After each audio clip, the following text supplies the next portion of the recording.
Good morning, everyone. It is really, really amazing to be in this room right now. The world feels really, really tumultuous. And sometimes I'm surprised at how soothing it can feel to be in a room with like-minded educators who share many of my values. And I shouldn't be surprised, because that's basically what Moving Traditions believes in: the power of people and the power of community to help people find that sense of peace. Who here is a current partner? Can you just raise your hand if you know Moving Traditions? Okay. I actually love that it was like a lot of people, but not everyone. That's Tim Barkley. So if you are a partner, if you've run our programs before, you have a sense of like what makes something a Moving Traditions program. It's going to be immersive and experiential. It's going to center the voices of teens, even if they're sometimes less likely to raise their hand and talk. Ultimately, if you're using our programs, what we hope they do is change that stereotype of Jewish education, of Sunday school, where kids are being dragged by their ankles, and instead gives you curriculum that makes teens say, "That was so great. I really can't wait to go back next week." Or even better, can't stop talking to their parents about it on the car ride home. If you checked our surveys and looked at the number of times people have said, "It's the first time I ever wished I lived an hour away from my temple because I wanted that car ride to go on and on to keep that conversation going," that to us is what success looks like. So underneath all of these great programs that you see in the classroom is a theory of change. And it's based deeply in psychological research. You're going to hear more from Dr. Stone today about some of the research that undergirds the work we do. But Moving Traditions tries to do three things, and I'm going to step in just to give you a slide. Just press the button over one slide over. So everything you see that you read in our curriculum portal is based on trying to find these three outcomes for teens. The first we call shleimut, which is the Hebrew word for wholeness. And by that we mean confidence. A teen knowing, or preteen knowing, that they deserve to be loved, whoever they are, that they have something valuable to say, whoever they are. It feels particularly appropriate to talk about that kind of love, that self-love, on this holiday of Tu B'Av, which I know also Dr. Stone is going to speak about. The second thing we're looking to do, I just talked about that importance of community. And we want to put teens in community with one another, to give them the skills to be a good friend, build healthy relationships with other peers their age and with grown-ups, to navigate discomfort or conflict, which is very, very hard for this generation of young people, and to recognize an unhealthy relationship and know when to take a step back. And those tools for building healthy community we call chesed, which is the Hebrew word for kindness. And then finally, we know that if you take a teen and you give them that self-confidence, and you give them those connections to other people, that social capital, that chesed, you start building teens who really believe that they're ready to change the world for the better. And that we call tzedek, or justice. So those are the three things we're trying to do with Moving Traditions. And our evaluations consistently show they work. Pam reads literally every word of every of the thousands of evaluations we get every year. But my understanding, knowing that they work, is since I started at Moving Traditions 3 years ago, the number of parents that had come up to me and said in exactly these words, "My child would not have survived high school without your programs." That's what success looks like for us. And I have a guess that Dr. Stone doesn't just agree with this approach. I want to acknowledge how powerful her research has been in shaping that approach. And I also know that Dr. Stone agrees, Betsy agrees, that these programs are more powerful because they're anchored in the deep roots of Jewish tradition, text, ritual, and thought. You may have seen research. It consistently shows that teens who are engaged in religious life, and specifically Jewish life, are happier. And teens that are happier are more likely to engage in Jewish life. So helping teens thrive strengthens Jewish community, and providing Jewish community helps teens thrive. So before I say anything else, I just want to thank you, because almost everyone in this room is someone who works with teens to create that community in some way or another. And in your efforts to bring teens into community that is relatable and inclusive and engaging, you are all part of the solution to the mental health crisis that teens are facing today. One more thought on the power of Jewish thought. I think a lot about my own upbringing. I grew up modern Orthodox, and there's something that I noticed about growing up that way, which I thought was specific to having been modern Orthodox, but now I've learned it's basically true of every denomination, and that is thinking that anyone more religious than you is absolutely crazy, and thinking anyone less observant than you is jeopardizing the survival of the Jewish people. And when I was younger, I remember taking a walk with my mom, and she said something, I don't even remember what it was, but it seemed like she thought our family had figured out the right way to do Jewish. And I was young, but I was already a pluralist because I was very precocious. And I already didn't believe that anyone had a monopoly on the right way to do Jewish. So I pressed her. And my mom responded really profoundly. She said, "Of course. None of us really know how to do this right. But I do believe that Judaism has given us a timeless and beautiful set of values. And my job, the job of many Jewish parents, is to try to pass those values on. And what me and your dad are trying to do with our Jewish ritual and lifestyle is to create a kli, the Hebrew word for vessel, something that carries those values. And we know that that vessel has to be deep enough that things don't just slosh out over time, but also can't be so big and heavy that you don't want to carry it into the future." And reflecting on almost 20 years of Moving Traditions programs, that's what Moving Traditions does. Creates ways for young people to engage in Jewish life that makes Jewish life relevant and fun and joyful, while also staying committed to the ancient roots of our Jewish tradition. I'm not very big on prayer. It's actually really hard for me to connect in silent meditation. But I heard a Dvar Torah, words of Torah, about the Amidah, the silent meditation once. It asked, why in the beginning of that silent meditation, the Shemona Esrei, do we start by saying, Eloheinu, Belohei, Avotenu, V'imotenu? I'm praying to my God and the God of my ancestors. It's a really, really wordy thing to call God. And it's all over the liturgy. We use that phrase all the time. And the answer is so beautiful. If I pray to a God that's only my God, it would lack the roots, the depth that we need for it to last generations. And if I pray only to the God of my ancestors, it wouldn't be my God. It wouldn't be the tradition that I shape and make my own and carry into the future. So even our ancient liturgists understood that to be perpetual, we need ancient tradition, and we need it to move. And thank you for being our partners in moving traditions together. So with that said, I am honored to introduce Betsy. I'm looking at a very impressive bio in front of me. Yeah, but I'm not gonna read it. What I will say that if moving traditions had a spirit animal, it would be Dr. Betsy Stone. She's our spirit tiger. Betsy lectures about so many of the things that Moving Traditions seeks to address: anxiety, stress, anti-Semitism, boundaries, trauma, and grief. And in doing so, she's also really careful to marshal the perpetual wisdom of Judaism, working with clergy, educators, and people like the ones in this room. So we are so lucky to have her with us today. Thank you, Betsy.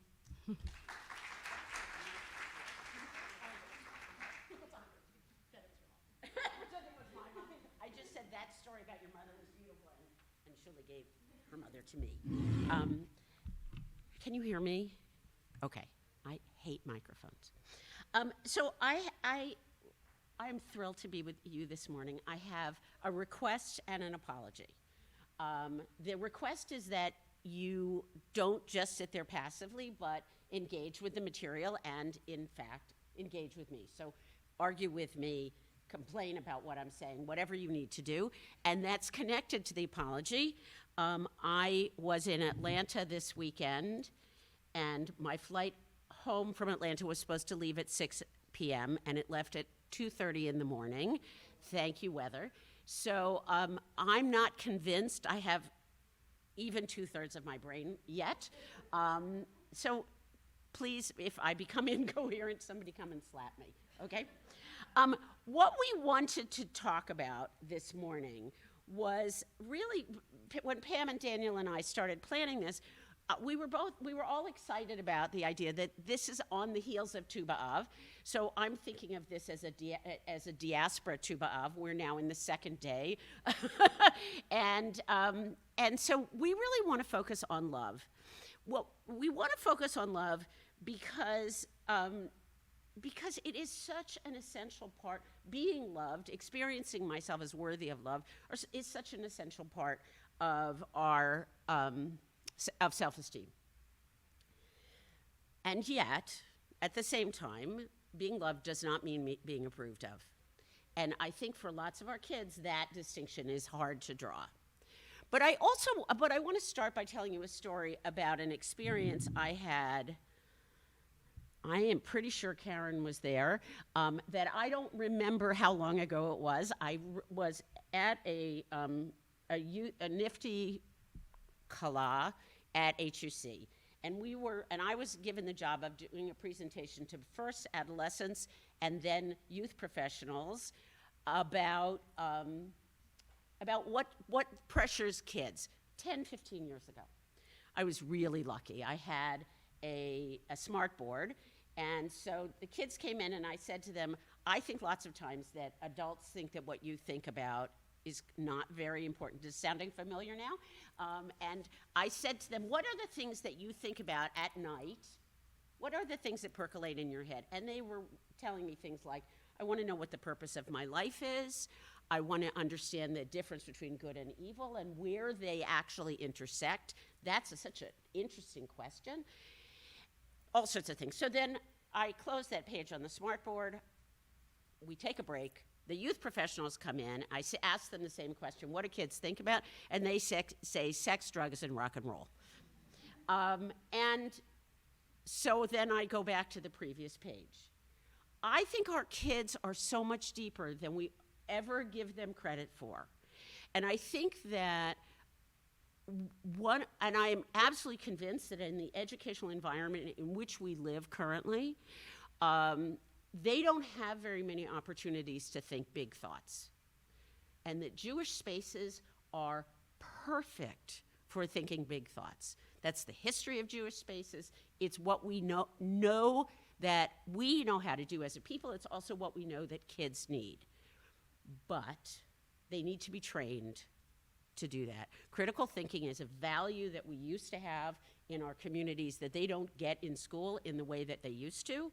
And so one of maybe the magic aspect of Jewish education for this generation of kids is critical thinking. Let's not assume they know how to do it. Let's assume that they don't know how to do it and that we actually have to teach them how to do critical thinking. For those of you who are in the kind of boomer range, remember what critical thinking looked like in English class. It looks really different now. It looks really different now because kids have to spit back. And so I think that one of the great gifts of Jewish spaces is the development of critical thinking. Critical thinking is a muscle. And there are lots of muscles that we as adults are responsible for helping kids train. I really think that's a lot of our role, is to help kids train muscles.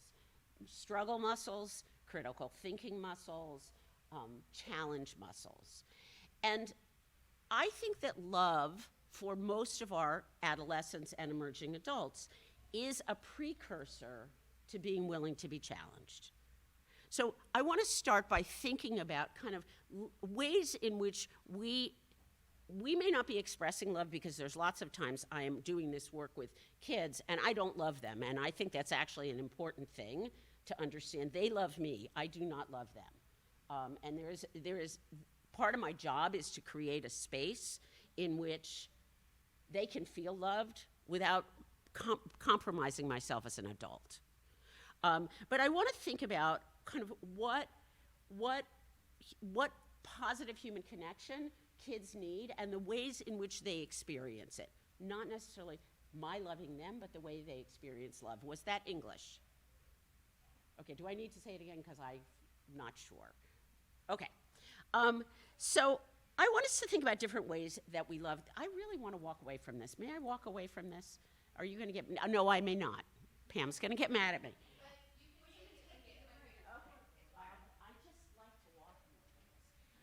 No, I don't want to hold it either, so. I'm just going to be a pain in the neck. So I want us to think about ways in which we love. The first way I want us to think about this is loving as a caregiver. How do you love as a caregiver? Cooking, lovely, not for me. What other ways do we love as caregivers?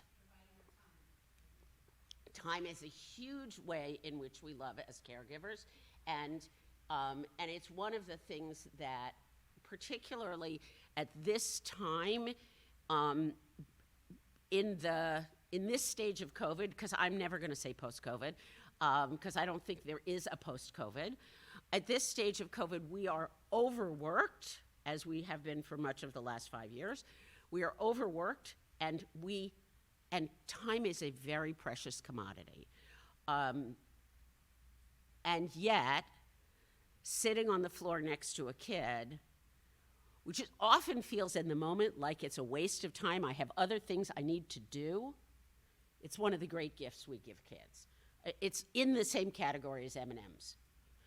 Go ahead, Shira.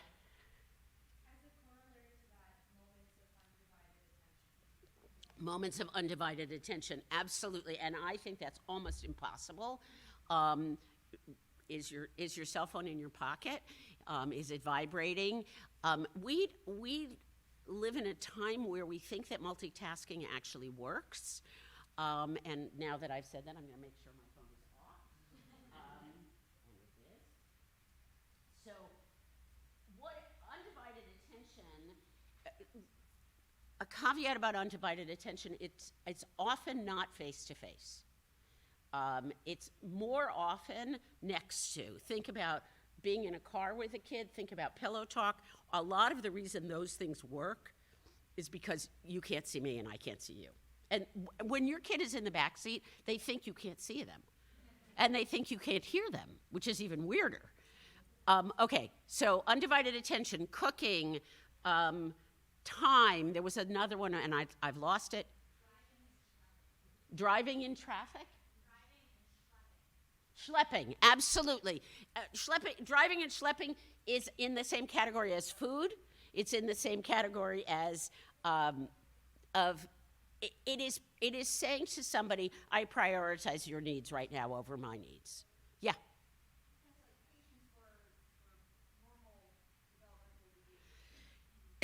Patience for normal developmental behaviors. I think that when we're in this category, one of the things we have to be very thoughtful about is the difference between normal developmental behaviors, patience for them, and approval of them. I worked at one point with a man who had a 16-year-old kid who had totaled 3 cars in about 4 months, and he said to me, well, that's what boys do. I mean, how long is this kid going to live? So normal developmental behaviors, not that much, but an appropriate response.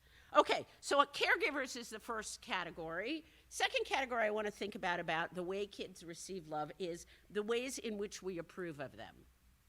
How do you approve of a kid? Well, approval never has a but in the middle of the sentence.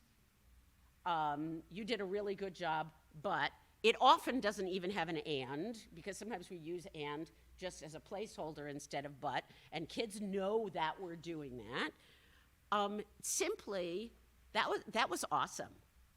And the way to extend that is to say, what did it feel like for you? Because I actually care more about, when I'm thinking about adolescent behavior and adolescent teaching, I think I care more about how it felt than what they produced. So whether or not they've done the best job possible, I want them to reflect on what it felt like, because the feelings are good drivers. I'm already worrying about how I've messed up the time. So caregiving is an action. Approving is an action. Listening, which is what Shira was talking about, and what you were talking about in terms of time and attention, is really much more passive. I'm actually, if I'm listening, I'm actually not correcting you. I'm not telling you what's wrong with what you said. I'm not necessarily stretching you, except to ask questions like, what did it feel like? And that's, I think, the order in which we tend to do things with adolescents. We take care of them, we approve of them, we listen to them. I think we're pretty lousy listeners, as a rule of thumb, and particularly lousy with kids. There is psychological research that looks at what happens when people talk. It's very old, so anything I say here is not going to apply to younger men, because it doesn't. Because the research doesn't talk much about men, except in very negative ways. But there is research that says that when children and women talk about how we feel, that there are two typical responses. Response number one is, actually, that's not what you're supposed to feel. And response number two is, this is what you should do to stop feeling that. Both of those really, I think, undercut listening. And so we have to be very thoughtful about the goal of listening is to extend the conversation. It's not to end the conversation. And very often we think the goal of listening is to end the conversation. And so what the fourth kind of love is the love that becomes habitual. It is the love that helps us survive challenges to the relationship. So the easiest example for me of this is within a family, but I want you to think about kids and the way they love you as part of this. Siblings love each other habitually. They don't pick each other. Very few of us would actually pick our siblings. But we get in the habit of love, and that kind of loving is actually, I would say habitual loving is when I love you despite, as opposed to when I love you because. So I love you because fits in caregiver, approver, and listener, right? I love you because you made me feel good about myself. I love you despite are the kind of love that outlasts challenge. The love that happens where I can fight with you and still remain in relationship with you. That's really the love between, that is intra-family, and that we feel with our closest friends. So we want our kids to feel loved. We want our kids to feel connected. I've just given you 4 categories. I will write them up there in just a moment. What I'd like you to do now, because you've been sitting, is to stand up and get one of those stickies, any one of those stickies. You can, if you wrote 2, you can take 2. If you didn't write one, you have to write one now, quickly.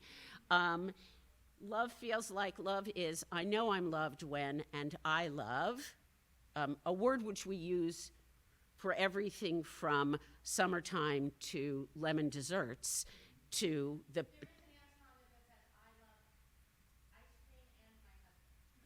Yes. Okay. So what I'd like you to do, where do we want them to put things? Do we want to put another, or just, what I want you to do is to sort these into those 4 categories: caregiver, approver, listener, and habit. So here's your next task. Somebody that you're standing next to who you don't work with all the time and is not your best friend, okay? Shh, shh, shh, shh. Oh, I'm supposed to be back here. I want you to pick somebody you don't know very well. And we're going to spend a little bit of time in Havruta, but first I want to tell you a story. When I'm sick, I want to go to bed and be alone. 100%. I do not want anybody to talk to me. I don't want a visitor. I want to go to bed and be alone. When my husband is sick, he would like to be right here and have everyone come up to him and say, what do you need? How do you feel? So we need totally different things when we're sick. And I have gotten to the point where I understand that he is going to offer me what he needs, because at some level, that's an act of love on his part. We've gotten to the point where I can say to him, do not come back for 2 hours. And I understand that when he is right here in the middle of the space, that I need to keep going by him and saying, do you want water? Do you need something? Blah, blah, blah, blah, blah. Because that's what he needs. What I'd like you to be thinking about right now in Havruta, so that means 2 or 3 of you, I don't really care, is these 3 questions about love. What do you need to feel loved? I need to be left alone when I'm sick. I don't quite get that. What do you offer other people when they need loving?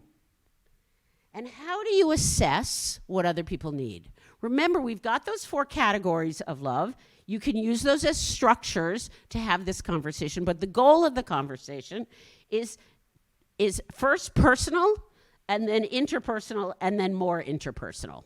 Okay? Questions for me? So, partner with somebody right now. You have, what do they have? You have 10 minutes. Go. I don't want to have a conversation about what you talked about because I think it was private. But I do want to say a couple of more things about love that I think we all need to be thinking about. For most of our children, and frankly for lots of us, love is contingent. Contingent love is scary, because if you are my parent and you're only going to love me if I get a good grade, then I don't feel loved. Contingent love, which is what most of our children experience, both from their peers and within their families, feels totally unreliable. It is, in some sense, the antithesis of habitual love. And so I think, if we think about the life experience of our children, particularly in this stage of COVID, love has been contingent for them for a very long time. I don't only want to be loved when I'm behaving myself. I don't only want to be loved when I'm successful. I want to be loved all the time. And I would venture to guess that most of our adolescents and emerging adults have a hugely well-tuned sensitivity to, is this love or approval, which is why we wanted to parse these into categories. I don't think love has to be, yeah, go ahead, Karen. Yeah.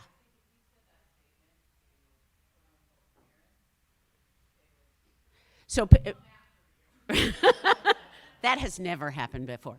Karen is pointing out that parents don't experience.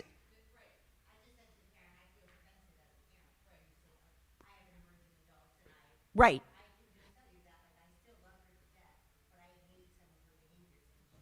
And she knows it. The question is not, do I love them, but do they experience themselves as being loved? And if I love you and you don't know it, or it's not in your core, I'm not sure you feel it. Now, I want to go a step farther than that. I don't think that's abnormal. I don't think that's this generation. I think toddlers experience this too, that when you put a kid in timeout, they don't feel loved. But we need to understand that the fact that love is often contingent actually makes it feel less reliable. Are you okay with that? I don't think that, I know that parents love their children all the time. I absolutely love my children when they're jerks.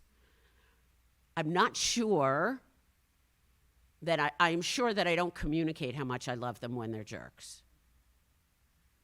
And for adolescents, my children are adults, I hope they can tell, but for adolescents, the sense of being unloved is felt so much more deeply than the sense of being loved. Right? You learn more about what's in the negative than you do in the positive. That's just how we're built. I think that at core, love is about being accepted.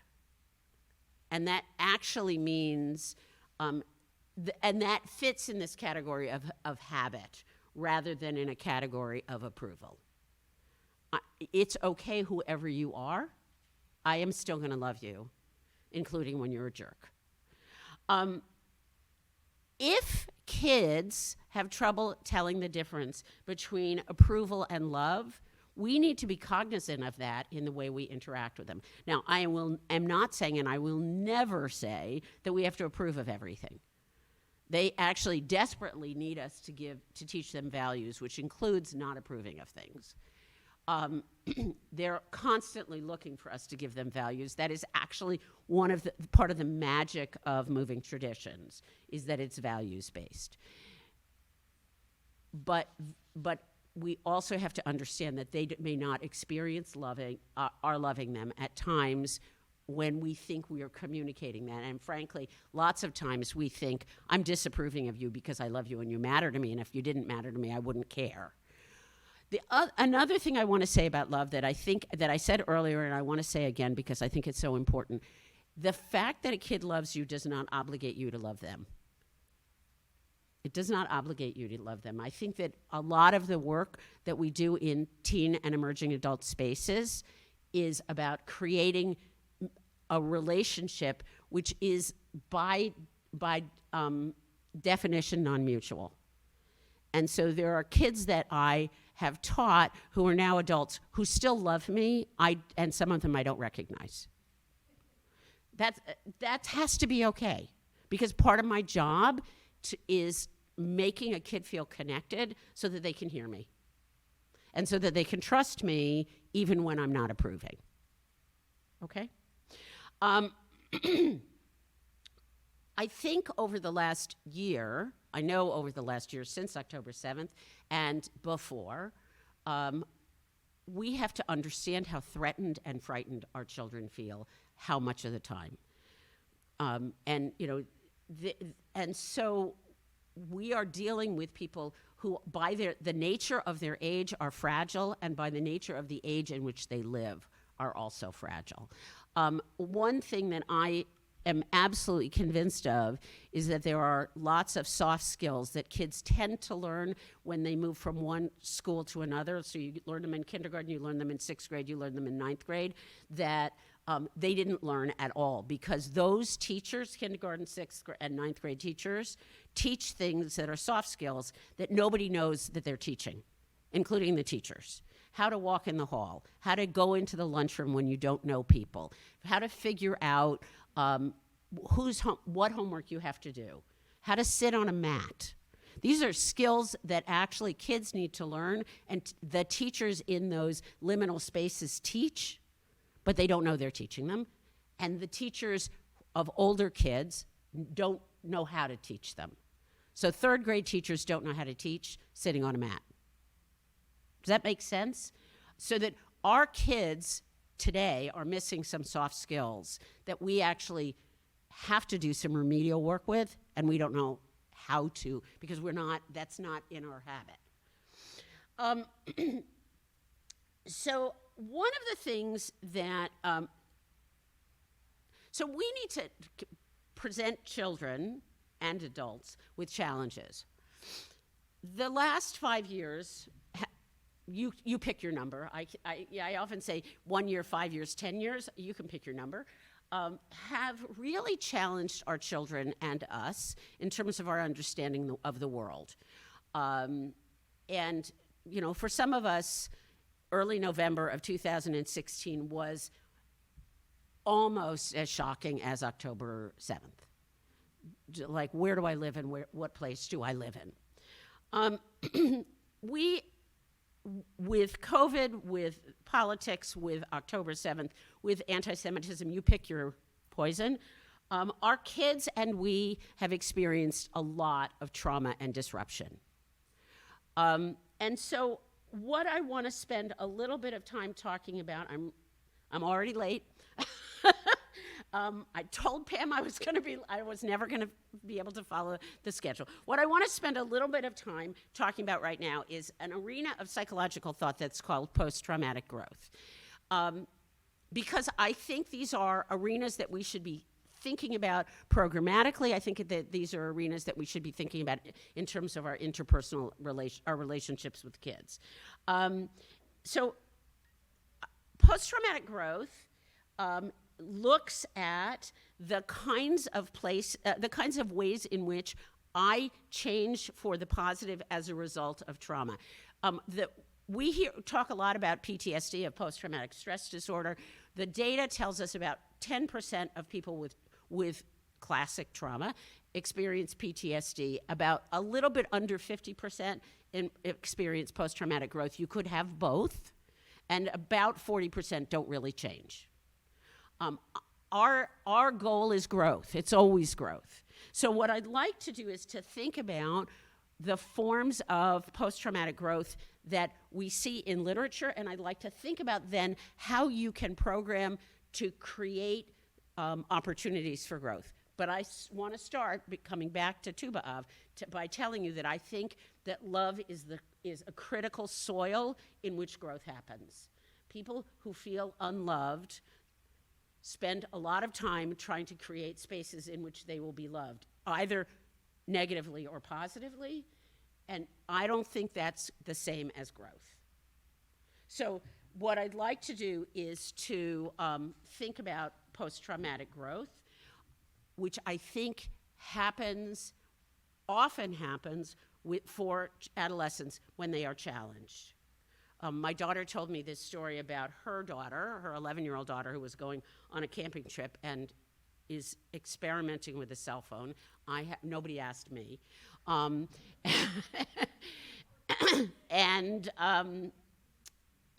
called her mom from this camping trip and said, I want you to come pick me up. She was only 3 hours away. And my daughter's response to her was, Eliana, you can do hard things. You can do hard things. And that is a kind of a mantra in their family. We do hard things. That is a statement of faith. It is also a statement of love. So when Pam and I were talking about this, I was telling her kind of what ways in which we manifest post-traumatic growth, and then said to her, actually, when I think about this, these are the core tasks of adolescence and emerging adulthood, to develop these skills. So let me give you the caveat here. None of us do all of them. None of us ever finish them. The goal is not to check off this form of growth and say, I'm done with that. The goal, you will have ones that come naturally to you and ones that don't come naturally to you. And sometimes you'll be good at them and sometimes you won't. So here's the manifestations of post-traumatic growth. There are 6 of them. The researchers think they're very siloed. My brain is not siloed, and so they're not siloed for me, but I'm going to try to give them to you as separate ideas. And I want you to think about these as core tasks of adolescence and think about how you are supporting them. First one is appreciation of life.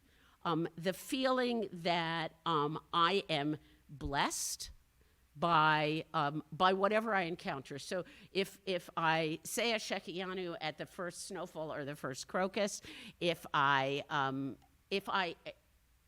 find myself really feeling that my life gives me joy, that's a form of appreciation of life, and that can be a manifestation of post-traumatic growth.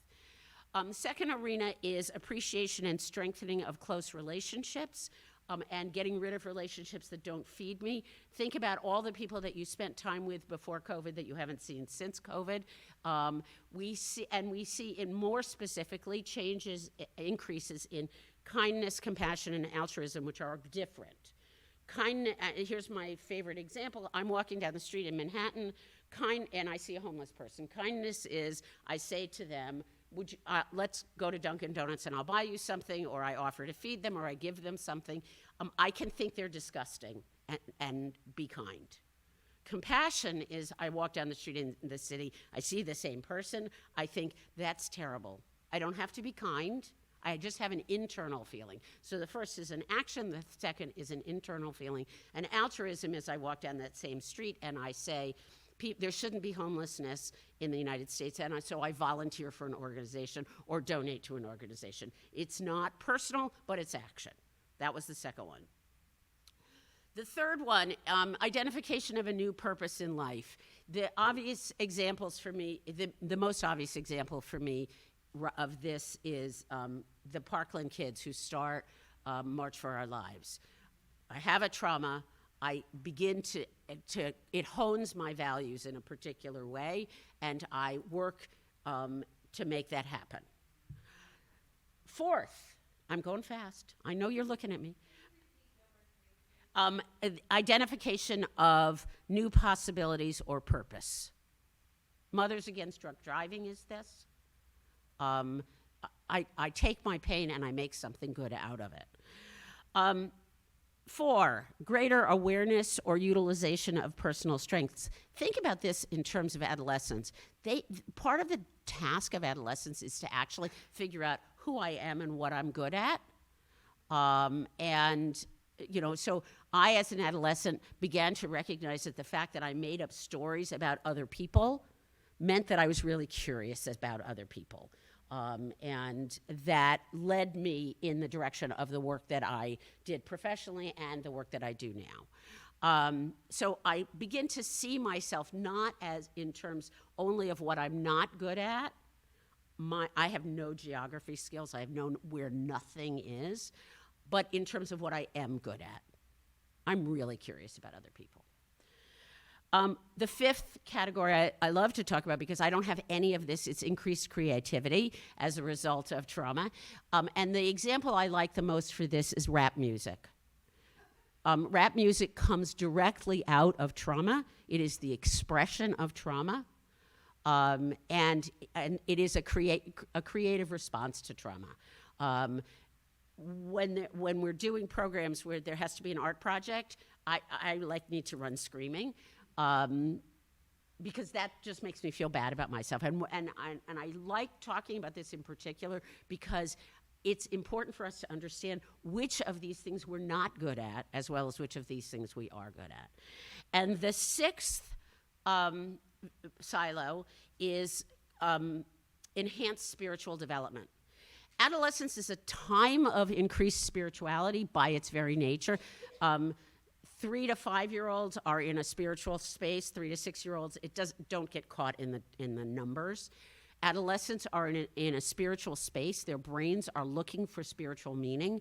We also see this around illness and around retirement and around approaching death. The difference between spirituality and religiosity is crystal clear to kids. We try to make spirituality fit in a box which looks like religiosity, that looks like liturgical experience, but they're not generally in a liturgical space. They're really in a spiritual space, and I think that's important for us.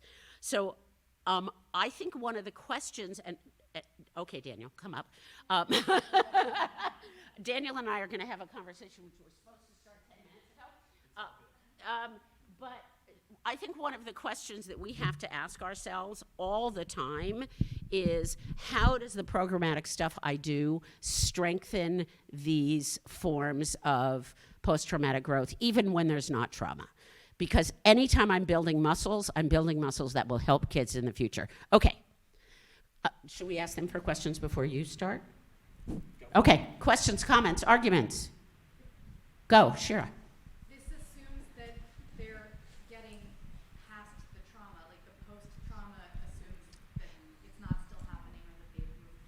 So thank you for that question. 2 things about trauma. First of all, we never get over it. It's like grief. It doesn't go away. And so the problem is that we use the word post-traumatic in both of these examples. There's not really post-trauma doesn't really happen. What we want to have happen around trauma, just like what we want to have happen around all of these manifestations of growth, is we want people to integrate bad experiences and good experiences in the way they think about their lives. Trauma is stored in a part of our brain that doesn't have language, which means that I can't actually talk you out of trauma, and I can't talk myself out of trauma. And it's stored in a part of our brain with grief and oddly music that allows/forces us to access it whenever there's a new experience of trauma or grief. So one of the things that happened early in COVID for lots of people was we were dreaming about old traumas that we thought were resolved. But every time there is a new trauma, there are also all the old traumas that go along with it. And the response to trauma is often, you're having a trauma, but I don't experience that as traumatic. Why don't you get over it? Which just basically communicates that I am untrustworthy. That help? Other comments before Daniel?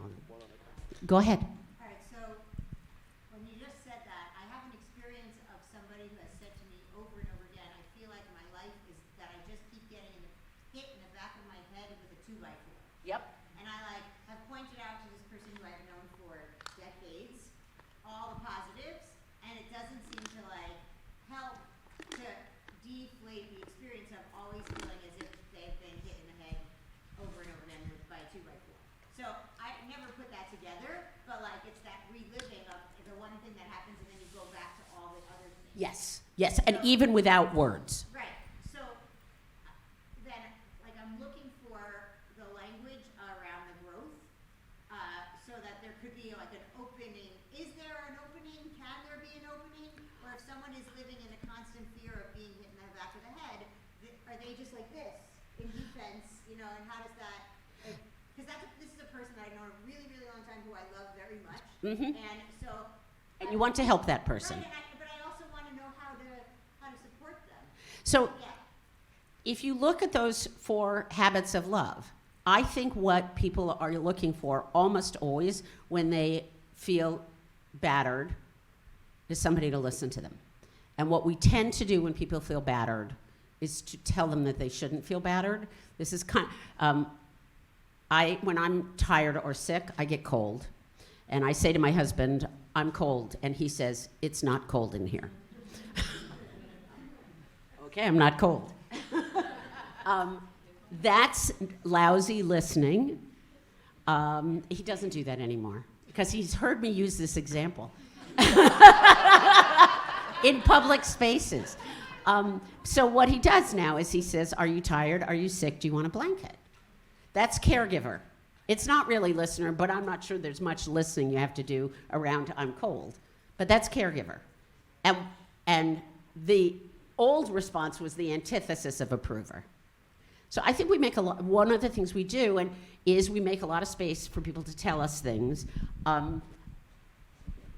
If I'm with a distressed teenager, I can't stop the distress. I kind of have to wait for it to run out of gas. And that might mean that I'm just sitting on the floor thinking to myself, there's got to be something better for me to do. But I have to wait till it runs out of gas. That's what timeout is, by the way, for toddlers. It's waiting for them to run out of gas. Okay, Daniel. Hi, everybody. I'm Rabbi Daniel Brenner from Moving Traditions. We're good with timing. Don't worry about it. We'll make this quick. So I'm thinking a little bit about Jewish kids. Let's shift the conversation to typical Jewish kids. About 90% of Jewish parents want their kids to get into a good college and are... That's the approval stuff. And they're focused on getting their kids to have good study habits and being in conversation with their kids. And I've noticed something, and I'd like to just hear your reaction to this. I think that COVID actually made a lot of parents closer to their children. And a lot of parents more rely on their children for social interaction, friendship, and a lot of kids actually love that and feel like I get a lot of attention from my parents. And as a person who is aware of the psychological research that the ages 14 to 16 are the time when you have this differentiation from your parents and you find those peer relationships and you have your heartbreak and you build the trusting relationships and how those relationships are the most important for the rest of your life. I look at this generation and I'm wondering, are they not getting that until they're 18 or 19? What do you see specifically with this generation of, let's say, 14, 15, 16-year-olds that are obstacles to love? Okay, so it's a little question. Sure. I think the first obstacle for them is what they didn't learn, the soft skills they didn't get. So, and we've talked about that. I firmly believe that the goal of parenthood is raising adults. It is not raising children. And I think that we often focus on raising children, which means we want them. It is so important for parents that children be happy. I don't think that's an achievable goal. And I think that we make a mistake when, I don't think there's a mistake in deeply loving your children and feeling very close to them. There's no mistake there. I think that part of the job of parenthood, and therefore part of your job in your work with adolescents, is to help kids develop the skills to leave home. So historically, that might have been learning how to balance a checkbook. They don't need to know that. It might have been learning how to do laundry. I think that's actually a really important practical skill for kids to learn. It is learning how to rely on myself. And I think for a lot of parents, that's a pretty scary concept. And so I want to be thinking about, what does a child need to leave home? Now, all the data tells us that every generation stays home longer than the previous generation. And so we're going to see, where we now see people in their 20s living at home, I think we're going to see people in their late 20s living with their parents in the basement. And maybe even their 30s. We see that as generations progress, people launch later and later and later. I don't think there's any judgment here. I just think that's reality. What I want for all of our kids, and one of the challenges, I think, particularly of this time, particularly around anti-Semitism, is how do we help kids develop the skills and confidence to speak their own truth in a world which is really challenging. And that generally starts at home. If families are if the power in families is too horizontal, it's actually much harder for kids to learn how to speak their own truth. Because I need something to push against. And so I want to give, you're looking like you don't, does that work?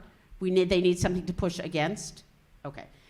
So I want to put kids and parents in situations in which they have to deal with challenging issues that where we don't actually come to an agreement.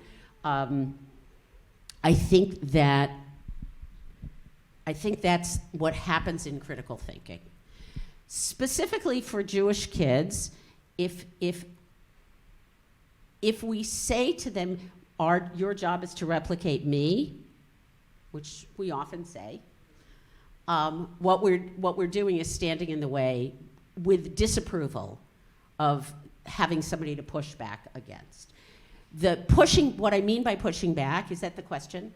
What I mean by pushing back is that I learn myself very often in contrast to you. Like, I'm shorter than Daniel.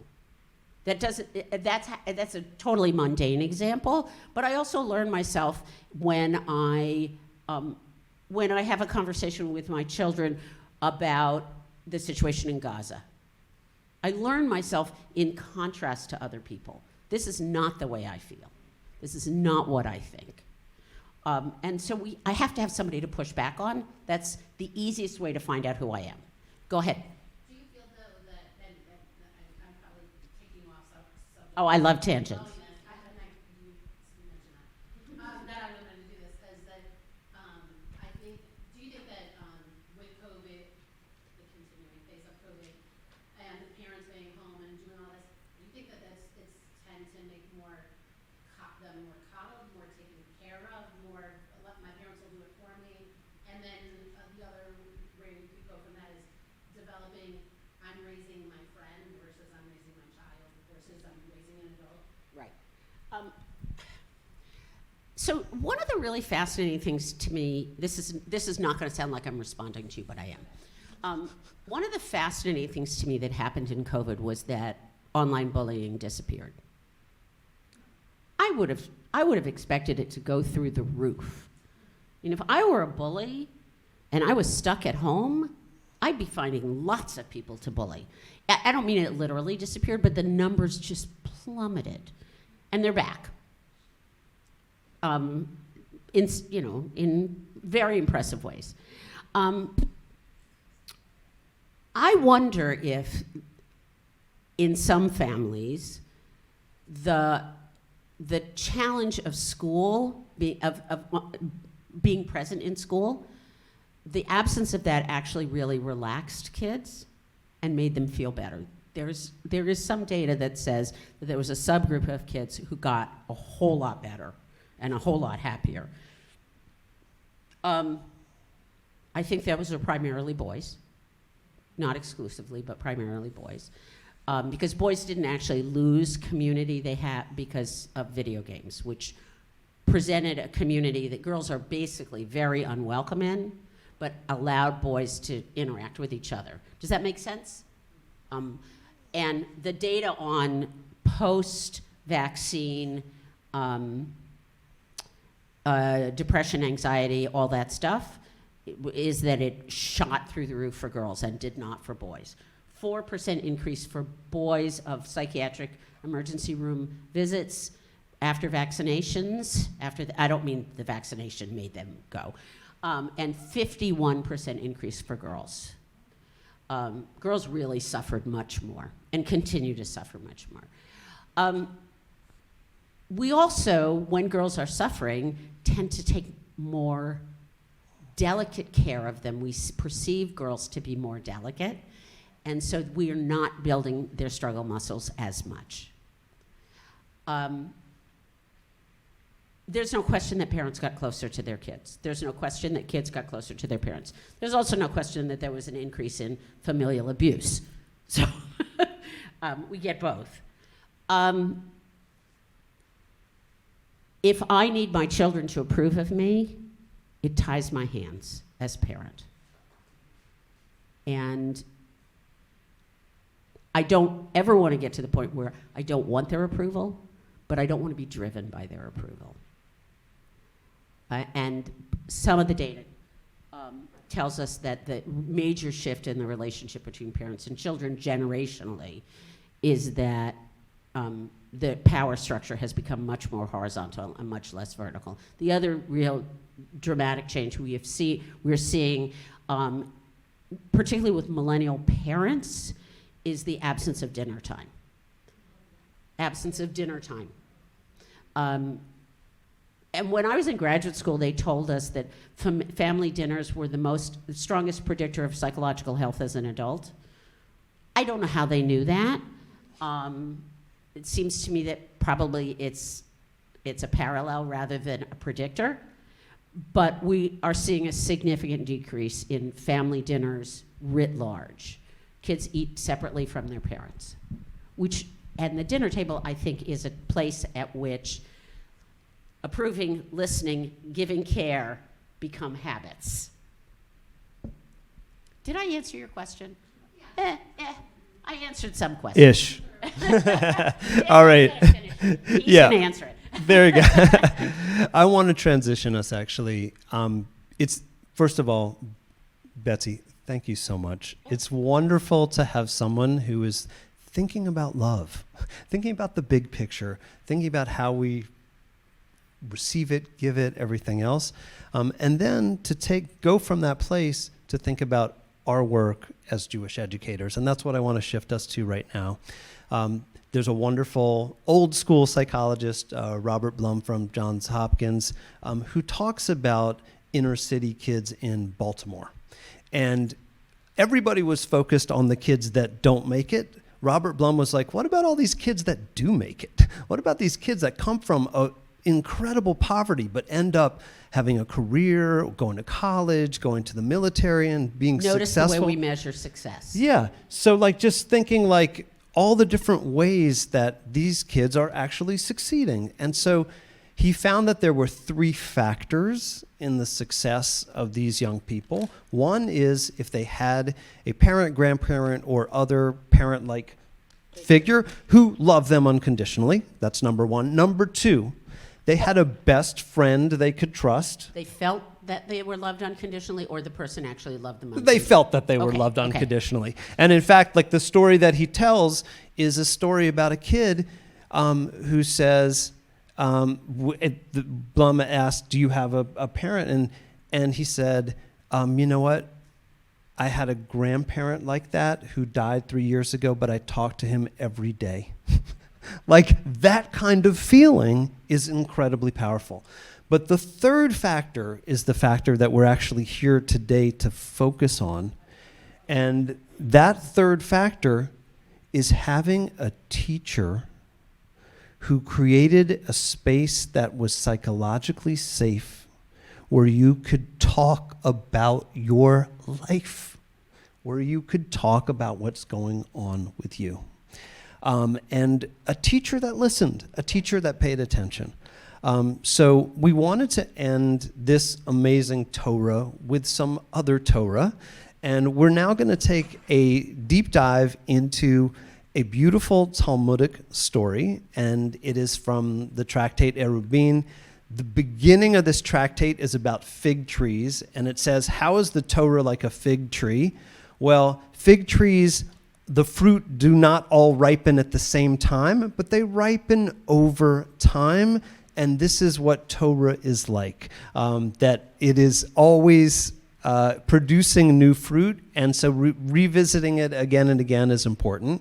And what I want to do is I want to just allow people to read this story together, to reflect on the story together. And in a minute, we'll all make some sense of this, and we'll give Betsy an opportunity to end this first part of the morning. So I'm going to give everybody maybe 5 minutes to read through the story, talk about the story. What do you see in the story? What's happening in the story? What's the dynamic? And then we'll come back. Okay, I'm seeing that there's a lot of conversation. There's a lot of energy in the room, which is wonderful. First of all, just hands. How many people dig this story? Okay, I like it too. I think there's a lot in this story. How many people looked at the story and said, "Oh, I see something that Betsy was talking about in this story"? Okay, Ariane, can I pick on you? What did you see? Ariane's my rabbi, by the way. I mean, it's about this total attention, right? Total attention. The student is worried about the teacher's attention leaving, and am I truly the focus of their attention? Am I truly the center of their world right now, or is their mind somewhere else? Right, and the student says, "I'm getting distracted by you," and the teacher said, "Whoa, I'm going to be present for you." So there's something about that moment that's... But also... It's not clear that the teacher wasn't present. The teacher's own mind, right? Yes. Oh, I love that. And that's really connected to what Betsy was saying. Like, it's so much is dependent on the perception of the student, of the child, and this child, needed more. And has a voice, which is kind of incredible and beautiful. Anyone else find some connection between what we were talking about before? Go for it. What you just pointed, I was thinking about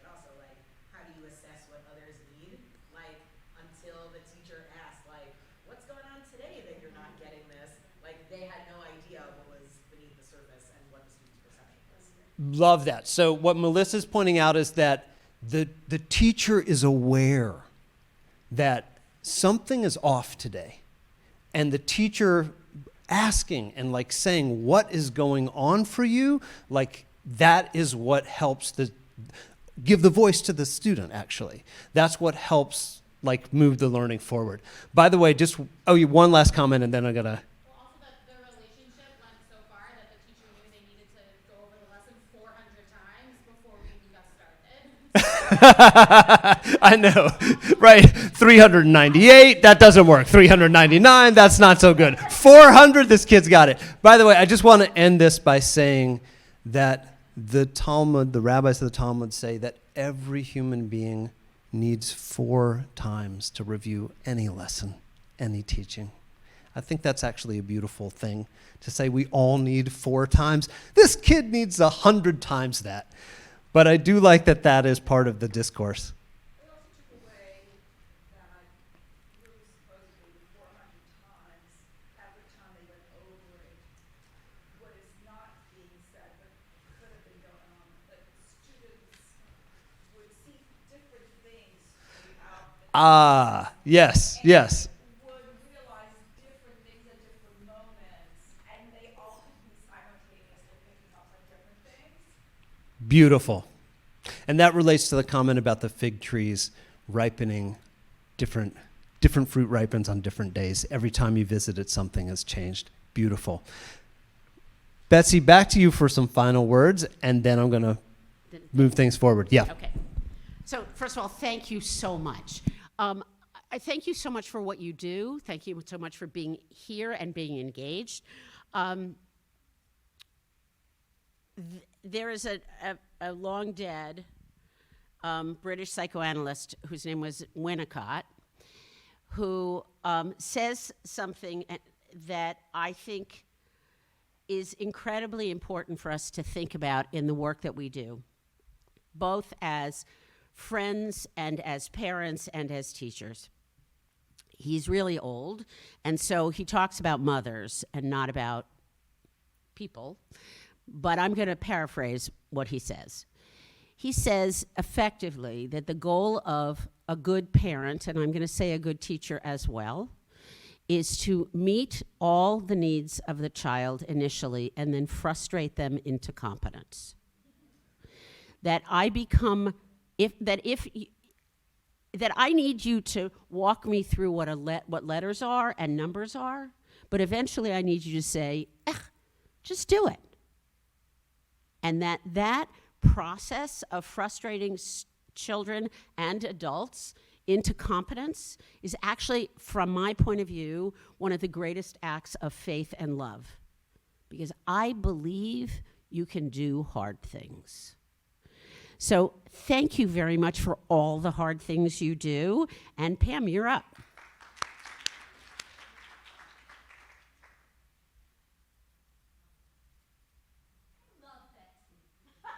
I just do. I'm just going to hug her. That's it. Okay. Okay, now we're done. So, What? We're trying to clarify the last word. competent. So, Not confident. yes, competence, definitely. So here's the story, folks. I'm going to give you like literally the 5-minute spiel, and we're going to take a break. I just want to say what's going to happen.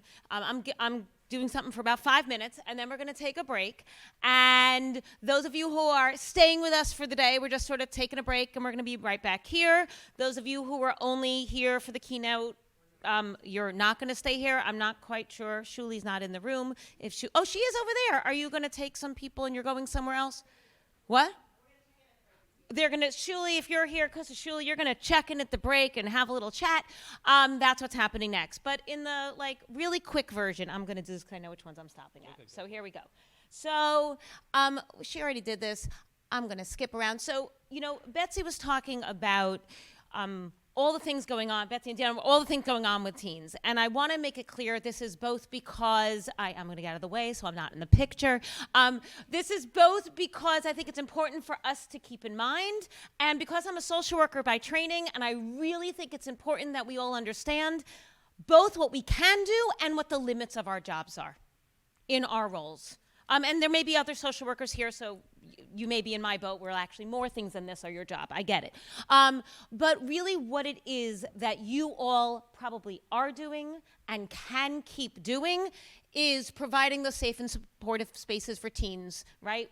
Betsy talked about that as well, and creating the opportunity for teens to connect to one another and a caring adult. You may just be the person that a teen needs. And some of you may have seen me do this, right? If we went around and we made you name someone who was a mentor to you, a support to you when you were a teenager, it may be someone who has no idea that you would name them in a room 20 years later. No idea. And that's fine, because as Betsy said, they can love us, and we don't have to love them back in the same way.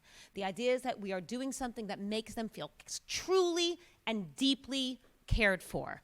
So we can send you all these slides. Don't worry about that. And so one of the ways that we do this is with social and emotional learning core competencies. We are skill building, right? We are creating competence in these core areas. I'm not going to go through all of this because of time. This is foundational for every single Moving Traditions program, no matter what. We are building the core competencies. And what you can see there is the core competencies also have the values that Moving Traditions talks about, sort of layered on top of them. Shleimut for self-management and self-awareness. The blue is chesed, social awareness and relationship skills. And tzedek, responsible decision-making. This is part and parcel of every single Moving Traditions program. And so I'm just going to go through all the different things we do, because different people have heard of us for different reasons and are in this room necessarily for different reasons. So we have our teen groups, Rosh Chodesh, Shevet, and Selem, which are our gender affinity programs for self-identified teenage girls, boys, and non-binary LGBTQ plus teens, gender questioning teens. And these are really meant to create an environment where questions about one's gender, which we're going to talk about a little bit later, which are foundational to the teenage world, are explicitly talked about, explicitly part of the conversation. It is with a trained mentor, with, of course, our dynamic and fabulous curriculum. So those are our teen groups. Next one, our Bar Mitzvah Family Education Program and Kulam. Most of you are in this room because of Kulam, but just a note, if you don't know about our Bar Mitzvah Family Education Program, it is family sessions and preteen sessions for 5th through 7th grade families. These are unbelievably successful in creating conversations between parents and children that are both constructive, empathy building, and honestly, like what I always say, al regel achad, on one foot, is conversations that parents and children would not otherwise get to have. This is about stuff that starts long before anyone has chanted a verse of Torah, and it's about conversations that should continue long after everyone has stepped foot off of the bima, right? It is way bigger than that. And Kulam, of course, which those of you who are here for training for the rest of the day, we're going to get deeply into Kulam, our Hebrew plug-and-play high school curriculum that is also being used in camps and synagogues sort of throughout North America. So we're going to deep dive into that. Next one, we also have our Teen Changemaker programs, and this is Kol Kolenu on the Feminist Fellowship, which alongside Kumi, which is an anti-oppression fellowship that is talking about racism and Jews of color and their allies. Both of these programs are giving our teens who really want to focus in on an area the opportunity to do so.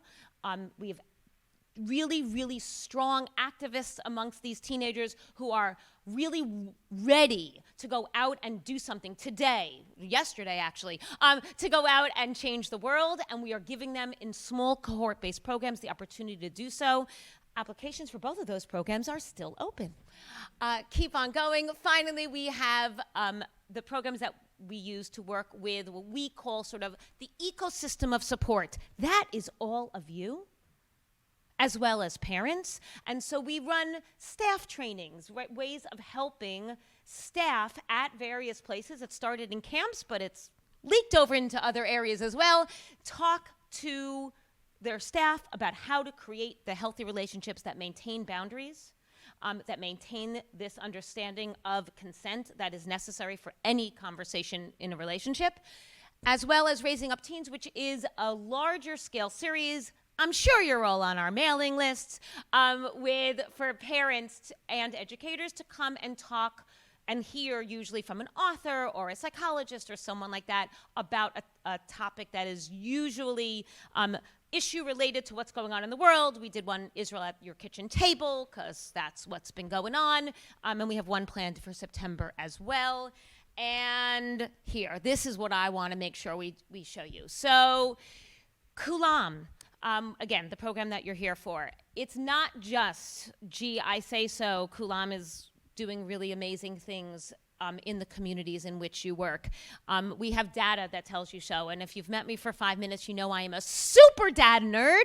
I see smiling faces, and I could read this to you, but I'm not going to read it to you. I'm going to read you one. Today's class helped me feel like I'm part of a Jewish community that supports me as I am. I want you to think about everything you just heard from Betsy and understand the power of Jewish communities supporting them. They then support the Jewish community, right? When you talk about helping kids thrive, this kind of piece, for me, especially given the year we've had, this is all data from the last year, Dayenu. If that's all we got, Dayenu, truly. And the next slide, so this is just some quotes I'm going to skip through. Okay, educators. So it's not just the teens, people like you. In fact, some of you in this room who are returning partners, you have told us at the end of last year that these are the ways in which the program helped you, the ways in which Kulam helped you. And in this case, obviously we have the Jewish community one there as well. It's second from the bottom, but I want to focus actually on the last one.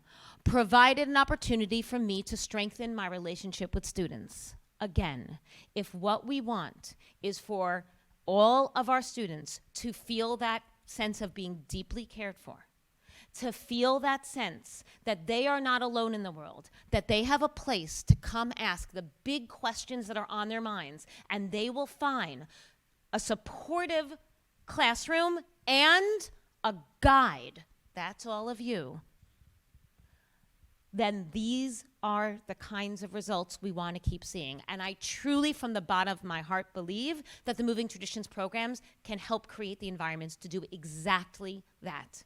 Because the only way out is through. I always like to say, there is a lot. We started with the world is a crazy place right now, and indeed it is. But I still believe that all of us as educators in our communities can really create that container for the teens that they need right now. We can be that person, each one of us, that a teen names in 20 years from now that really helped them at a difficult time. So thank you for all of the work that you're doing, all of the work you will be doing in the upcoming year.